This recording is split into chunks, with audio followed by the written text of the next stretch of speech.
നമ്മുടെയൊക്കെ ചെറുപ്പത്തിലെ ചോറും പാത്രങ്ങളിൽ എന്തെങ്കിലും കറികൾ നമ്മുടെ നാട്ടിൽ നിന്നുള്ളതായിരിക്കും. ഈ കായും ചേനയും പയറും കിഴങ്ങും ഇലവർഗ്ഗങ്ങളും ഒക്കെ ആയിട്ട് ഭയങ്കര അടിപൊളിയായിട്ടുള്ള ഭയങ്കര ക്ലീൻ ആയിട്ടുള്ള ഒരു ഡയറ്റ് ഫോളോ ചെയ്തിരുന്നവരാണ് നമ്മളെല്ലാവരും. നമ്മുടെ മക്കൾ അങ്ങനെയാണോ? ഇവർക്ക് വലിയ ടെൻഷൻ ഉണ്ടായിട്ടുണ്ടാവില്ല അല്ലേ എന്ത് കറി വെക്കും എന്നുള്ള കാര്യത്തിൽ?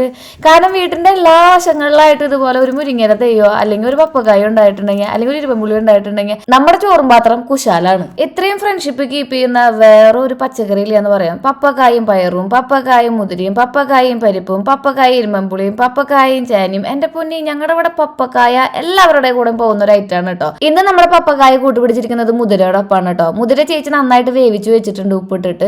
എന്റെ കൈമഴും അമ്മയുടെ കൈമഴും ഇന്നലെ ഞാൻ ചെയ്തു വെച്ച കരവിരുതിന്റെ ബാക്കിയാണ് കാണുന്നത് കേട്ടോ. അമ്മയുടെ കൈമ തന്നെ നെയിൽ പോളിഷിന്റെ കളർ അടിപൊളിയുണ്ടല്ലേ. നമ്മുടെ അമ്മമാര് പച്ചക്കറി അരിയുന്നതിൽ പോലും ഭയങ്കര പ്രത്യേകതയാണ്. എന്ത് നൈസായിട്ടെന്ന് അറിയോ അമ്മ ഈ ഒരു പപ്പക്കായ അരിഞ്ഞെടുത്തിട്ട് കുനുകുനാന്ന് അങ്ങനെ വേവിച്ച് വെച്ച നമ്മുടെ ഈ ഒരു മുതിരയിലേക്ക്, ഉപ്പിട്ട് വേവിച്ച് വെച്ച മുതിരയാണ് കേട്ടോ, അതിലേക്ക് ഇച്ചിരി വേവല്ലേ വേണ്ടോ നമ്മുടെ ഈ ഒരു പപ്പക്കായ്ക്ക്. അത് കാരണം കൊണ്ട് കുറച്ച് കഴുകി എടുത്തിട്ട് നമ്മൾ അതൊന്ന് വേവിക്കാൻ വേണ്ടി വെക്കുകയാണ്. കുറച്ചും കൂടെ വെള്ളം ഒഴിച്ചിട്ട് നമുക്കൊന്ന് വേവിക്കാൻ വേണ്ടി വെക്കുക കേട്ടോ. എന്നിട്ട് നമ്മൾ വെളുത്തുള്ളിയും അതുപോലെ തന്നെ ഇഞ്ചിയും പച്ചമുളകും ഞാനൊക്കെ മിക്സിയിൽ അടിച്ചെടുക്കുകയാണ് ചെയ്യുക. ചേച്ചി നല്ല കല്ലിൽ ഇങ്ങനെ ചതച്ചെടുക്കും.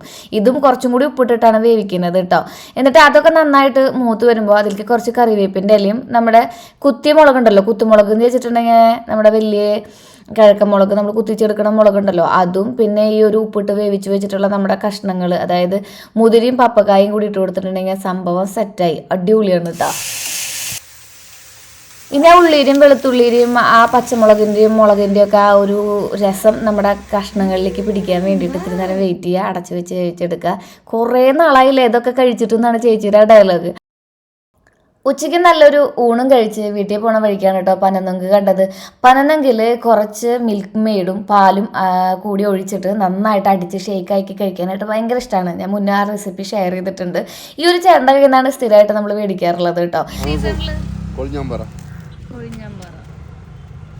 നമ്മുടെ മംഗലം ഡാമിൻ്റെ അവിടെ സീസണെ നമ്പി ജീവിക്കുന്ന കുറേ ആൾക്കാരുണ്ടല്ലേ നമ്മുടെ ചുറ്റും. ആ ചേട്ടൻ്റെ കയ്യിൽ നിന്ന് 1-2 മേടിച്ചിട്ടുണ്ടായിരുന്നു കേട്ടോ. 1-2 എന്ന് പറയുമ്പോൾ ഒരു 9 കിട്ടും നമുക്ക്. ശ്രീകുട്ടന് കുടിക്കാൻ വേണ്ടി കുറച്ച് നൊങ്കുവെള്ളമൊക്കെ കൊടുത്തു.